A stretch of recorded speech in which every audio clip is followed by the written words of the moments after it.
So what I'm going to do here is just walk you through how I trade VIX. I don't trade the VIX futures. I trade the options. And again, like Lex said, I was a market maker on the Seabow and P Coast. I didn't learn anything about VIX until after I was a floor trader. So I was a floor trader for 15 years, moved to Maine like almost 20 years ago. And I kind of been on this rock teaching retail traders how to trade options now with Mark for about 11 or 12 years. So let's get into it. So I'm going to talk about VIX futures here. This is going to be kind of an educational thing. This is like basic understanding on how to trade or how the VIX futures work, and then how I use them. And at the end, I'm going to talk a little bit about, I think the VIX curve is probably the best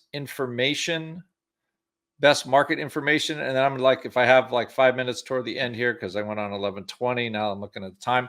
I'll try to do a little freewheel on when I look at the vol curve, what I get from it.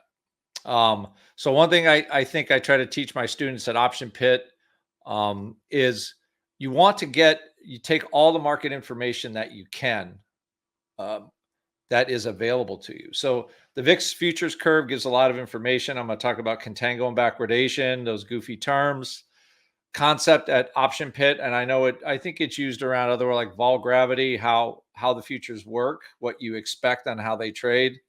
And what I call the easy direction, where I think you can have an opinion, but VIX wants to move. The VIX futures want to move the way they're going to move. So you got to understand how that is. And also degrees of backwardation. So basically, how unhinged the market gets, you get a signal from the VIX futures. And if you understand how the market's going to trade, then in my mind, it changes the way you put positions on, right? You basically don't want to walk into a buzzsaw. So the first thing is this is not a complete list, but this is a list of products that I use that trade from the VIX futures. So the first thing is, what ETFs use the VIX futures as an underlying. So one of the misconceptions I think people get is, they call it the fear gauge and all this other kind of stuff.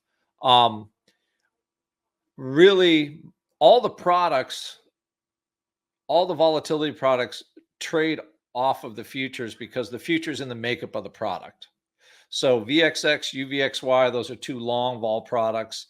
SVXY is a short vol product. And then the options that trade off those.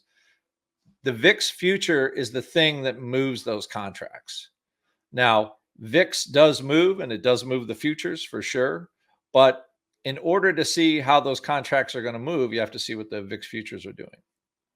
So understanding how to trade VIX options, you have to get a sense of how the futures are going to move. So that's kind of what we're going to discuss here. Now, the product that uses VIX cash as an underlying 1 day per week. So the VIX cash only really becomes the underlying on settlement. It is an indicator of where the futures are going, right? Futures moving toward the cash VIX. But all of the options are going to trade off of the future, not the cash. They're only going to trade off the cash 1 day a week. So when you're looking at how these things are trading, you have to keep that in mind. Like where you think VIX could go is one thing. It's actually how the futures are going to move during that time that matter, not necessarily just what you think VIX is going to do. So what I do is the first thing you have to do is like read a vol chart. Now this is a very old one. So in order to make trading VIX easy, right, which I don't know if it's easy, but to make it easy,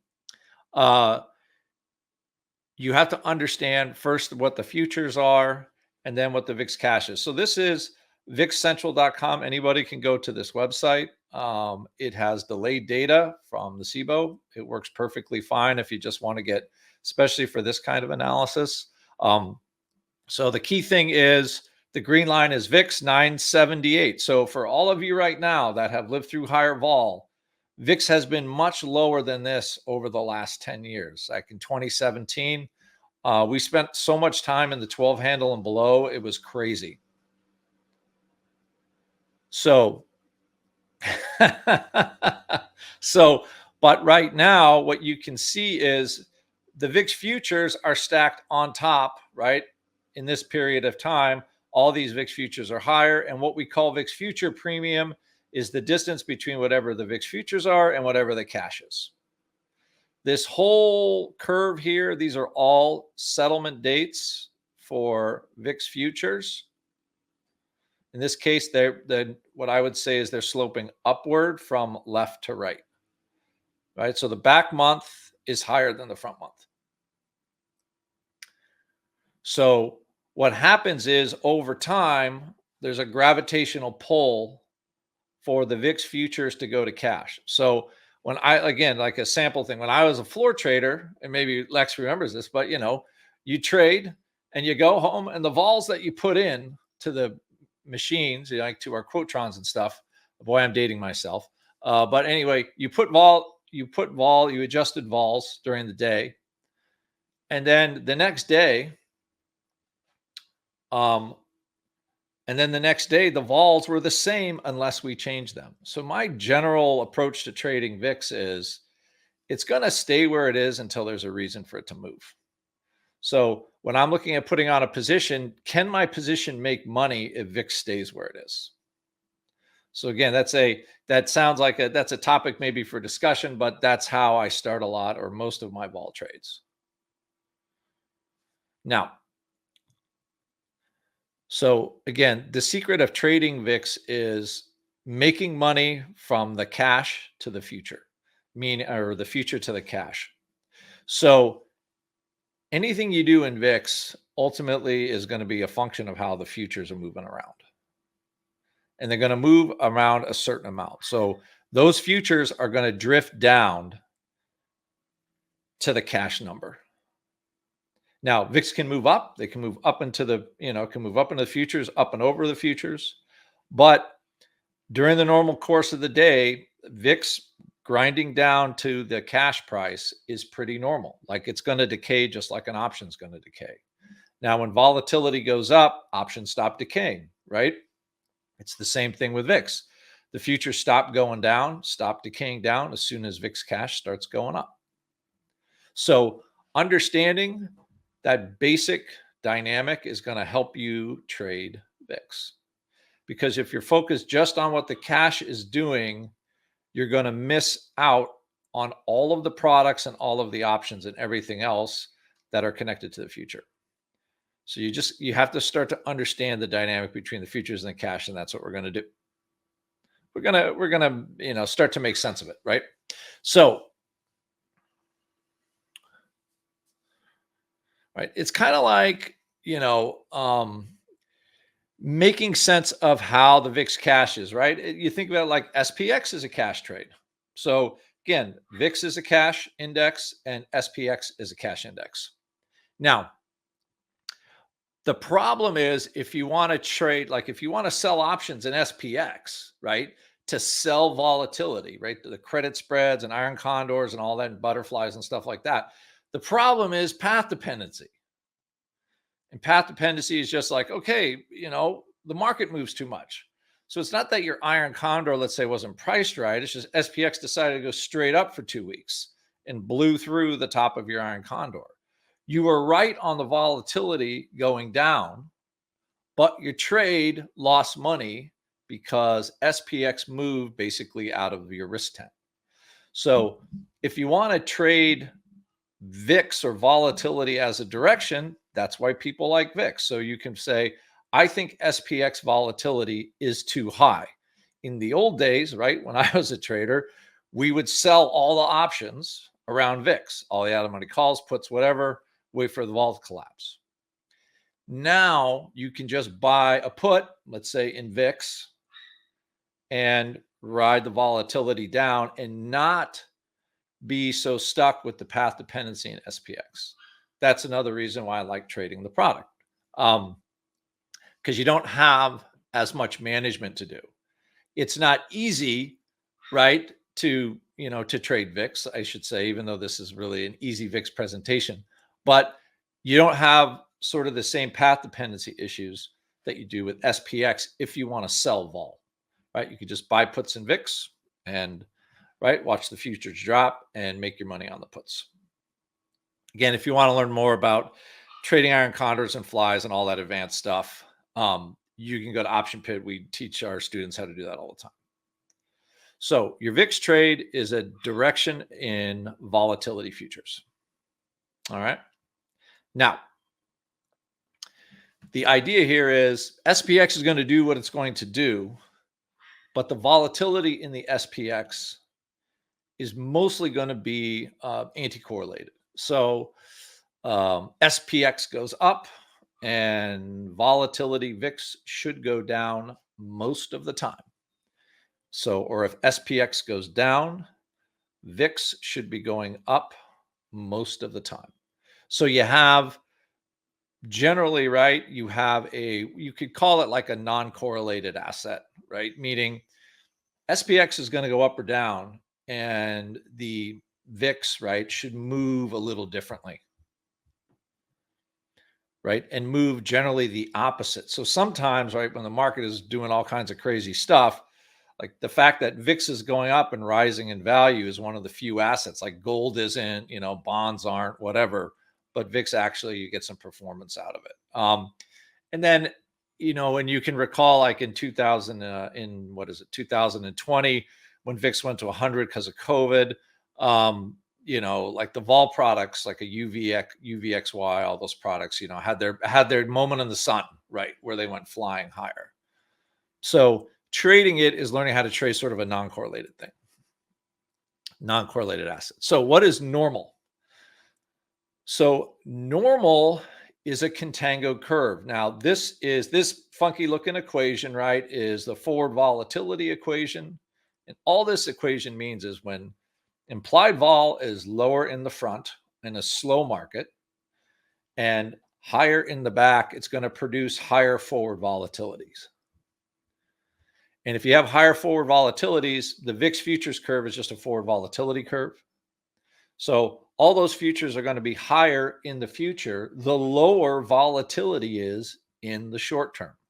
So when the market's not moving very much and implied volatilities like they're doing actually currently into this NVIDIA earnings, right? So the market's not moving much, realized vol is pretty low, implied vols are super low in the front. Those are going to produce higher forward vols, and the futures are going to price higher according to this equation, right? So T1 is just a short-term vol, T2 is the back-term vol. So you can see in the equation, the lower T1 goes, the higher the forward vol is going to end up going for the equation. So anyway, so VIX, right? So future prices should be higher under normal circumstances, meaning VIX futures in the future are going to be higher under normal circumstances. This is another reason traders like selling volatility. And the idea is how selling volatility with VIX options, you could either sell the calls, right? Because there's call skew, they're generally expensive, or you can do a lower risk put purchase, either one. But you always, for the most part, when volatility is low in the front, you are getting, right? You are getting higher future prices that you can sell. I don't know if I would call it like the vol risk premium that everybody talks about. I guess you could loosely. But in general, insurance is priced more expensively in the future, right? Not less. So what that gives you is, right, that gives you some opportunities. Now, also VIX moves a certain way. VIX cash moves like few products do. I think, to be honest, it's unique. It's a volatility product. It is not something that Black-Scholes assumed that had a normal log normal distribution as far as, kind of paying a dividend and going up every year. VIX moves like volatility, what they call reverting, kind of up and down. So it moves differently. It goes up for a while, right? Tends to crash up, and then it melts down, not quite as fast as it goes up. Usually just think of it this way. It's like, it's basically like a match, on gasoline, and then it takes a little while to put out the fire. So VIX tends to go up quicker. Now, VIX futures tend to move on a delta to the cash. So a general rule of thumb is the 30-day future will move around 50% of the cash price when we're in Contango. And remember, because those futures are already priced higher, VIX can have a little move, and you won't get as much of a move in general out of the future.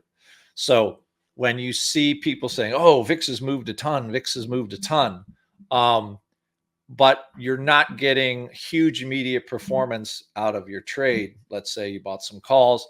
It's because there is a delta to that future, a 30-day future. Now,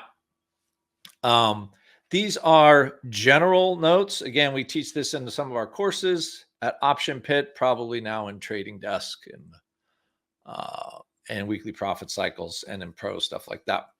But what I want you to notice here on this screen is that VIX cash is moving, right, up, but all of the futures that I have circled there are moving at different speeds, basically. So what you can see here is you have a move in VIX cash. The 29-day future covers about 50% of the move, right? The one-day future is covering around 90% of the cash move.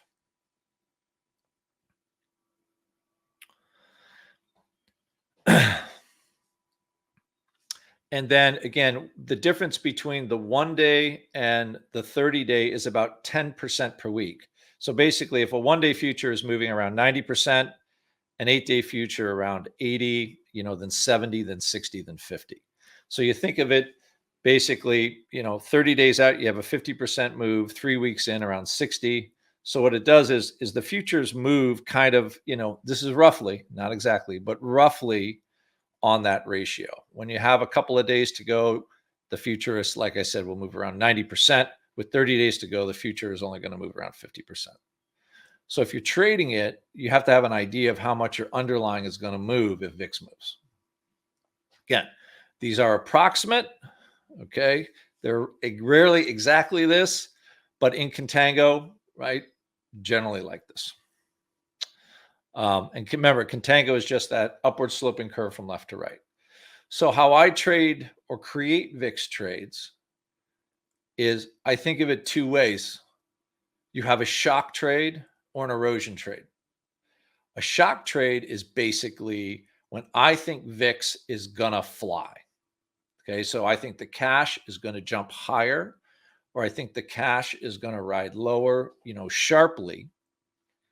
And I'm going to pick a different strategy than if I just think that the future is going to erode down to the cash over time, or the future erodes up to the cash over time. So you have kind of two speeds. So VIX itself as an underlying cruises at two different speeds. So the futures will erode every day, right? But they also can move in a shock when VIX moves hard. So the first thing in my head is I have to decide what kind of move I'm going to get out of VIX. What is vol going to do? Again, spending my whole life as a floor trader, basically, or my pre-option pit life as a floor trader, all we did was trade volatility anyway. So it's not too big of a stretch for me to trade it now. So this sets up, again, basic strategy, shock or erosion. So when do I want to trade for shock? When do I want to trade for erosion? So you got two speeds, right? Shock speed, erosion speed. So a shock is when the VIX cash moves so fast that it'll actually pull the futures out of their current shape. That's when you can make money, let's say buying calls in VIX. When VIX spikes, it rips the futures higher, and they're moving enough for you to make real money. 2020 is a great example of, VIX continually going up and up and up and shocking up. Then it spent the next 4 or 5 months sort of coming back to earth, slowly but surely, down to the 50s, then the 40s, then the 30s, then the 20s, and, slowly but surely. Okay. Erosion tends to take some time to happen. Basically, if VIX doesn't do anything, what are the futures going to? The futures will gravitate toward that cash number. So I always think of this as the futures always move to the cash. Now, here again, we're focusing on which way things are going. So now when we look at a contango curve again and what vol gravity is, and then my students always ask me, what's moving, like the VIX or the futures? Well, the futures are always moving to the cash. Okay, always moving to the cash. So the easy direction in this case is down. So again, you're looking at the cash here is 1190. All these futures are in, 14, 13, whatever, all the way up. The easy direction will always be down. Right. So there's a lot of folks that, buy puts in the vol products like UVXY and stuff like that, or buy calls in SVXY. It's because that decay, that gravitational pull, right, is changing the value of all those contracts, right? Because they all own VIX. VIX slides, UVXY goes down, SVXY goes up. So again, the vol gravity tells you where the futures are going to go till expiration. So unless something in the market changes, the futures go to the cash. Like literally, if I go 30 days from now and VIX is 1190, that near-term future will be 1190. Okay. Now, something different. Okay. VIX in backwardation. This is a totally different curve. So you have VIX trading 23, almost 24. And here the futures are all underneath the curve, again, via the forward vol calculation that I gave you earlier. Again, don't have the whole, we only have 40 minutes here, so I can't work through all the numbers and everything, but just trust me, that's kind of how it works.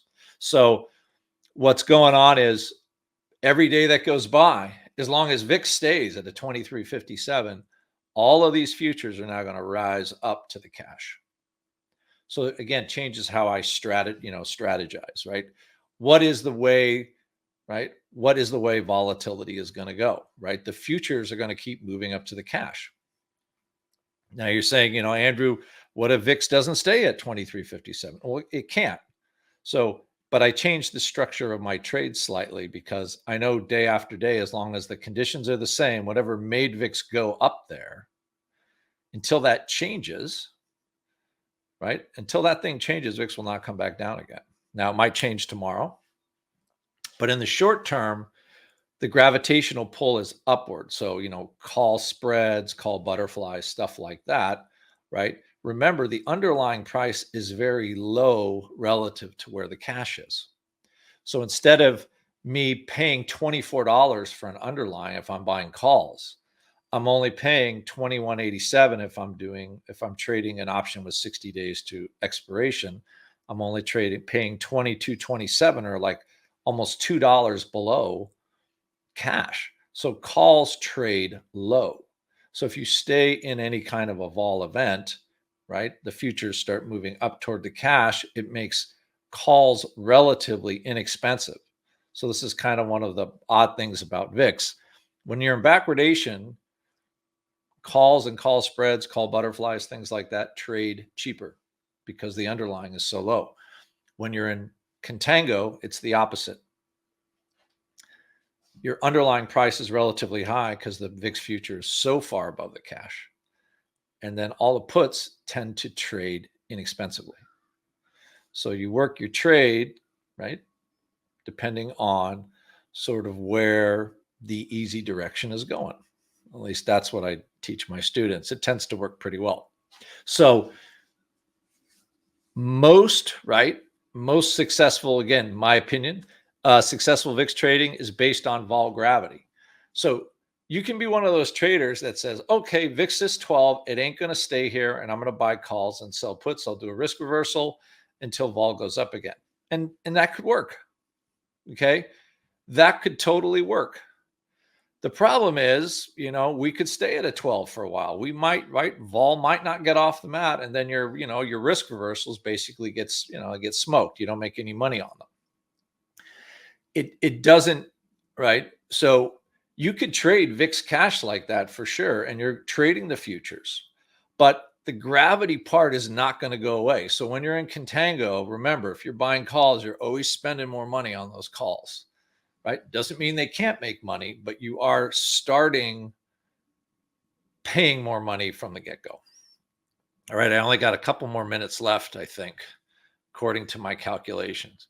So, so remember, your futures are the underlying for the options, and you have to figure out the easy direction, the gravitational pull first to start your position. So when you walk into backwardation, okay, you know that things should be lifting up unless VIX does something drastically different. Same with Contango. So, right? So the degrees, the next part is your degrees of Contango or backwardation will show market sentiment. So I got like 3 minutes left, I think, till Lex pops in. Again, my rule is this: IV stays the same until it has a reason to change. Now, people can disagree with me all you want, but that is my assumption when I trade vol. I just have to make sure that my position makes money if implied vol stays the same. Will I make money, right? If the realized vol stays the same, will I make money? Again, if all these concepts are foreign to you, stop by Option Pit. Again, this is what 15 years of market making taught me, right? That's what it is. So it's the tendency of implied volatility to move to the realized vol. Okay, that is a long-term tendency. Realized vol is just how the underlying market is moving. It doesn't always do it instantly, but it's a strong gravitational pull. So VIX futures generally go to the cash. Okay, because remember, they're going to expire into cash. So this gives you like a little flavor, right? So when the VIX cash is the black line, our green line, what I call slight backwardation. Slight backwardation. Meaning the market is getting a little bit jiggy. Okay. The second, right, let's say second term you see here is now your tip is pointing up, but more of the back term is relatively low. The green curve is still almost, you could say it's a contango looking curve, but VIX cash is relatively high. So the market is starting to pick up momentum. As soon as the front of the curve gets higher than the rest of the options, then again, I would call medium backwardation. And everything is, the market is definitely starting to freak out. The last one here is when we're in what I would call total backwardation.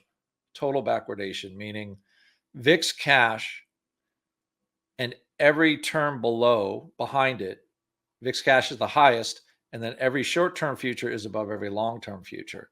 That's when the market is totally unhinged and you expect, SPX to basically do anything. You can move 1.5% to 2% per day in the underlying. So the shape of the curve, again, we go more into this in detail on Option Pit. This is a very short presentation. But what I'm showing you is the fact that you have those VIX curves changes shape. The market is telling you expect a certain speed out of SPX. And once you learn how to do that and do it relatively well, it helps you position if you want to trade SPX, you want to trade equities. And it makes life a lot easier, at least in my view. Okay. Now, a couple of things. Zone one, and this is sort of a Option Pit thing, but whatever, we break VIX down into quartiles. Zone 1 is 9 to 13. Zone 2 is 1301 to 1799. VIX spends 50% of its time below 18 and 50% of its time above 18, right? Actually, so this is data that I looked at years ago. It's roughly still about the same, even though we've had higher vol recently. Zone 3 is 1801 or 18 to about 2399. And zone 4, the last quartile, is 24 and above for VIX. So when you go back to this curve, right, these numbers here roughly, right, roughly coincide with where VIX cash is. So the green curve, orange curve, and red curve, right? When you're in zone 4, that's super high vol, danger zone. Zone 3, you have like mid volatility. The market is just kind of getting moving. Zone 2, that green curve, is when all of a sudden VIX just pops because the market does something, but we don't get out of, the shape of the curve doesn't change very much. What you're getting is just all of a sudden vols in the short-term pop in SPX. Zone 1, where we spend most of our time, right, 9 to 13, is that Contango curve where you have volatility very low in the front and volatility's higher in the back, produces that Contango curve. So what I'm saying is, like, the nature of the backwardation you see when I set up vol trades, let's say in trading desk, is it's very curve based, meaning we're in zone 1, 75% of VIX is higher. All right. When you're in zone 4, 75% of VIX is lower. So when you're trying to set up trades like that, you're sort of leaning in a certain way based on where you are in the zone. So you have a couple of things when you think about setting a trade up, right? What the curve shape is, what zone we're in, right? And what direction vol has just gone.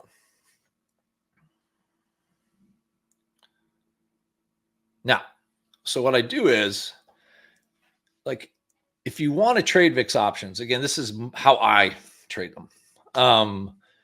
You can trade them any way you want. But what I do is, you want to start, right, with the degree of contango or backwardation that you see. Like, how steeply pointing down are we? How steeply pointing up are we for backwardation? That does is that gives you like a kind of an idea of velocity of the market. Again, if these terms are foreign to you, sorry, but I'm trying to, use terms that people can understand, especially if you're new to VIX or volatility. Again, setting up the direction, right?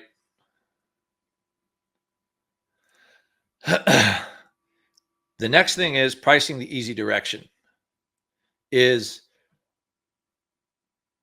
where is the future moving to? And then the next thing is I pick duration, again, based on where we are,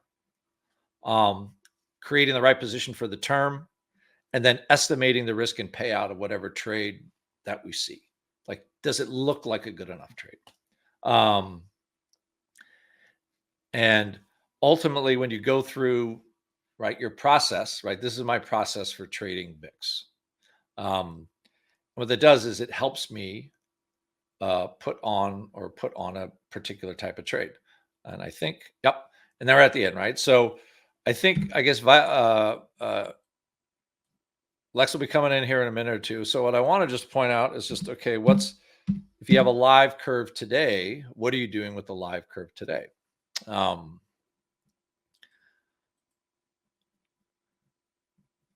see. So VIX futures term.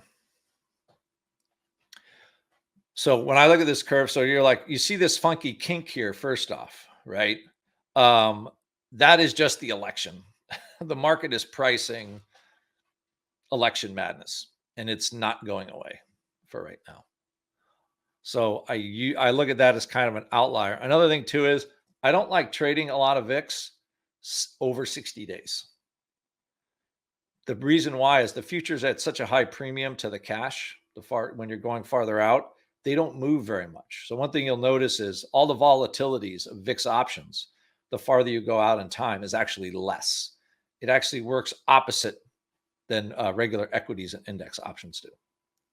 Because the future premium is so high, like, they don't move, basically. So if you want action in VIX, all the action is basically 30 days and some 60 day. I don't see a ton of action past that. Doesn't mean you can't put on like a vol, like a Vegas centric trade or something, but I don't trade it because it doesn't move enough for me to care. So right now you have VIX is trading 1356, the June contract, and the July contract is 1443, trading well above where the cash is. So that means VIX puts are relatively inexpensive. Like right now, so personally, right, I'm buying 14 puts and I'm spending just like tiny amounts of money to hedge that position because I'm basically waiting for the puts to pay me pretty decent money, should pay for whatever the hedge is. And then, but basically, the easy direction for me is down. As low as VIX is, I plan for it to, the vol futures to keep going down.